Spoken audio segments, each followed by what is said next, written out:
Cyberpunk 2077 was one of the most anticipated releases of 2020. But is it still worth your time and money in 2022?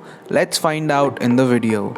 The newest project from the Witcher developer CD Projekt Red, it was promoted as a sea change in video games that would merge the deep history of Art Alsorian games' sprawling cyberpunk night city with storytelling chops that made Geralt's adventures in The Witcher so compelling for so many of us. It was all portrayed in first person perspective to really sell us on our protagonist V's embodied relationship with the world around them. But in a move typical for the cyberpunk genre, there was a stark difference between the hype and the actual thing. The game landed with a dull thud, the stark reality of which could be blamed on any number of factors called out by reviewers and players alike. Plodding cyberpunk gameplay, the general emptiness of the world, and a lack of compelling narrative. Over all of this loomed a series of technical problems that quickly transformed Cyberpunk 2077 into a generator of glitchy memes and exposed a rushed game produced under distressing crunch conditions. Substantial performance errors prompted its removal from Sony's PlayStation Store, and the intervening months have been a slow crawl of CD Projekt fixing, adding, and tweaking the game in incremental updates, an extensive bid to bring it in line with its marketing promises. Now, about 2 years later, the prevailing question I'm still regularly asked is Cyberpunk 2077 good now? Well, in February 2022, CD Projekt released a substantial patch version 1.5 for Cyberpunk 2077. It contains a large number of tweaks and fixes, some new content, and native support for PlayStation 5 and Xbox Series X. Reading the patch notes is a lengthy time commitment, but the general gist is that CD Projekt has overhauled some parts of nearly every game system in Cyberpunk 2077, from combat AI to player stat functions to the economy to the way that vehicle works, etc.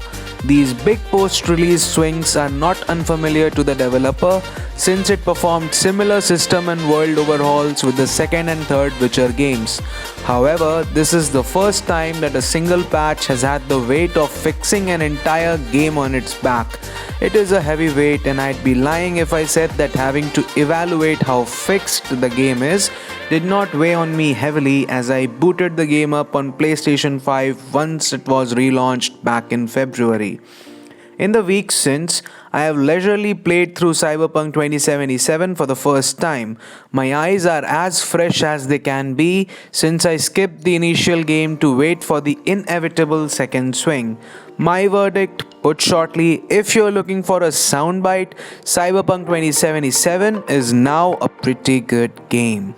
It works. It takes place in a world that seems to be the one that everyone anticipated at launch. People are living their lives in the massive night city, and the player character V is just another character caught up in a process of trying to get a little bit higher in the hierarchy. You can wander from dirty streets to perfect skyline suites in the mega towers without much fuss, and the various missions thread V like a needle through these political realities rendered into spatial forms, the same way that any other piece of cyberpunk media does. Based on reading reviews of the original Cyberpunk 2077 and comparing it to my experience of completing the new Cyberpunk 2077 over the past few days, it seems that a key difference between pre and post 1.5 is one of intensity. At launch, CD Projekt seemed to nail scale in that the world was massive and appropriately futuristic. What it fumbled was a sense of tensity. A feeling that this big world contained functioning people, other than the player character going about their business. The game world lacked a sense of weight, as if everything existed merely for the illusion of there being a city here, rather than an evocation of a real metropolis, with shops and stalls and cyberpunk criminals and their entire network of economic relations. It is a strange marker of current video game culture that this is the thing that we most desire. since by definition the entirety of a video game environment is a technical illusion to make a player feel important. The people on the sidewalk in any given game are not there to be full people, they are there to give context and a certain aesthetic feeling to a player speeding by them in a souped up future car. If there is a really key maneuver in patch 1.5, it is that these fantasies seem to be fulfilled. NPCs interact minimally with their environment and they panic when gunfire starts nearby. They behave realistically and, like most of the non-player content in the game, seem to be a drastic leap forward from the videos you might remember from the disturbingly gleeful look at this shit responses that highlighted technical problems in 2020. The combat also seems markedly different from the initial release. I played as a very technical boy, infecting enemies with powered up hacks into their vital organs while I stalked around the combat zone. It was very clear to me how my strategy differed from the others on offer, giving me a feeling of being a razor blade tactically working through groups of foes.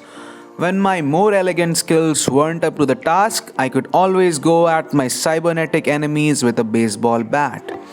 The gunplay, which often feels inevitable at many junctures, has more of the flavor of a warmed over Far Cry with some weapon concepts like assault rifles with tracking bullets that felt lifted directly out of 2012's Syndicate. While there is an entire weapon upgrade system with a large number of materials to gather and source, the game's content is paced in such a way that another, better weapon is always dropping off an enemy corpse, trivializing the entire system. As a scavenger lord who enjoyed playing that way, I value this as an excellent way to experience a lot of weapon types. I can imagine a more tactical gamer finding this frustrating. One of the big hopes that I and many others had for Cyberpunk 2077 rested in how it might approach storytelling in its science fictional universe. The Witcher games are successful at building up its core cast of characters and putting them in positions where we get a sense of them as three-dimensional humans, with thoughts and feelings and complications that are rarely represented within video games. The decision to make this Cyberpunk game within the Cyberpunk brand identity meant that this game could build on the deep history of this world developed by Mike Pondsmith in the Art Talsorian games Cyberpunk setting from far more than 30 years. CD Projekt's promotional material took pains to tell you about the Night City and all of that history, locating V within this nest of relationships before players even got their hands on the product.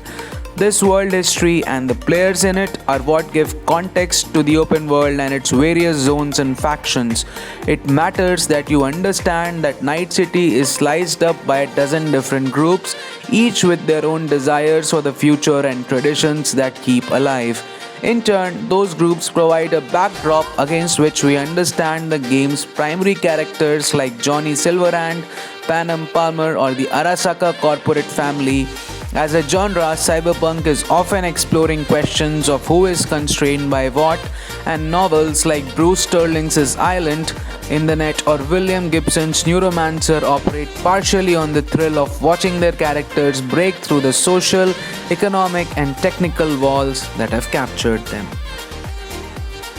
The mood here is quite unsurprisingly just like that of The Witcher. The main character V is shaped by how the player interacts with other characters in various situations where difficult decisions have to be made in a nightmarish world of violence where the lights are bright and life is cheap. However, the created character nature of V and the various backgrounds that V can be from give Cyberpunk 2077 more of a Mass Effect vibe. The other characters are strongly drawn with their own question lines, and when V enters their orbit, everyone's life changes in some tangible, notable way. From a broad perspective, this works in the Mass Effect mode where my understanding of V allowed me to make decisions from their perspective, but there is something lost in the player-created nature of V. While Night City has a big cast of characters with their own history with the place, the unwillingness to locate V firmly within that place means that everything sort of washes over me as a player. When Geralt met a new character on I visited a new location in The Witcher 3, he always knew a little something about the context he was entering into, and my work as a player was to guide him through it and learn what I could. We, without a firm history, glides from mission to mission and place to place without much connection, knowing only what a quest giver tells them. For such a specific place and a specific time, so many of the things I did in the game ended up feeling generic. This, frankly, astonishes me. Even the design elements CD Projekt has deployed to check this dislocated feeling work is strange in ways. I chose the corporate background, which means the game began with my firing from the Arasaka Corp, and I had some additional dialogue options whenever corporate politics became the focus. However, early in the game, that merely unlocked sarcastic or manipulative dialogue responses, allowing me to get deeper into a convo with my corporate speak. By the end of the game, those same corporate dialogues choices became almost entirely about obedience and pro-corporate approaches. This switch midstream of what a game mechanic does ultimately produces a situation where I could not make assumptions or assertions about we to give them a role-playing grounding on my own terms. This robbed many late game moments of the gravity they might have had. If there is a strength to be found in this narrative form, it lies in its characters and the struggles you help them through, including Johnny Silverhand, a construct that is trapped in V's head. The entire plot of the game revolves around trying to elect Johnny, since the chip that trapped him there is slowly killing V. While there are some truly compelling gameplay moments that happen around this mixed up biopsych, such as segments where Silverhand controls V's body and gets involved in rock and roll shenanigans, Silverhand are eclipsed by more marginal characters like the idealist detective River or the aging fixer Rogue. There's not a single character in Cyberpunk 2077 that isn't a cyberpunk genre stereotype that has been picked over for 50 years in the point of tritiness. But both the writing and the performances for these characters had me engaged enough that I was always waiting for another of their missions to unlock. As I finished 4 of the game's endings, I told a friend that Cyberpunk 2077 felt weirdly like a holdover from another era of game design.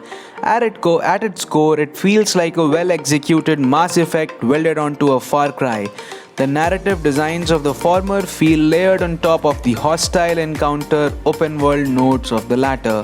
Where The Witcher 3 was synthesizing a lot of pre-existing game ideas to make something unique, Cyberpunk 2077 is less coherent as an object on its own.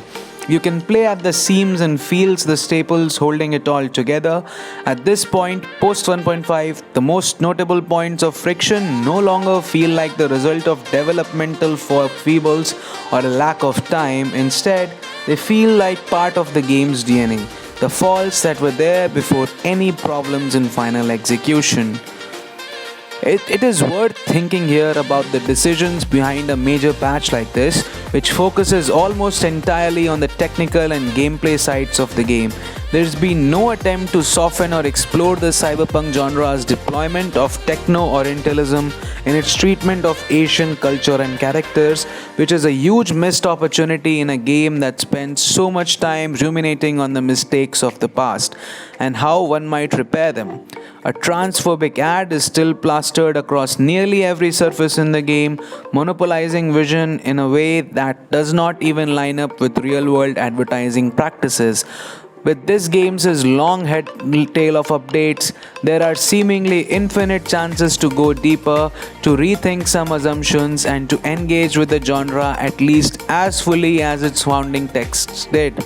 Yet none of these things were deemed patch-worthy. It is a more substantive apparently to make sure there are new apartments and cars and guns. While patch 1.5 works and it brings Cyberpunk 2077 up to whatever minimum standard people thought it should have been up to at launch, playing the game for the first time now makes it clear that the high watermark is merely serviceable and that the basic ideas in Cyberpunk 2077 are good enough to pass the time but not enough to be truly great or even a substantive look at the genre the game clings to. From pre-release hype to abysmal release to pretty good a year post-release, it's a cyberpunk story for sure.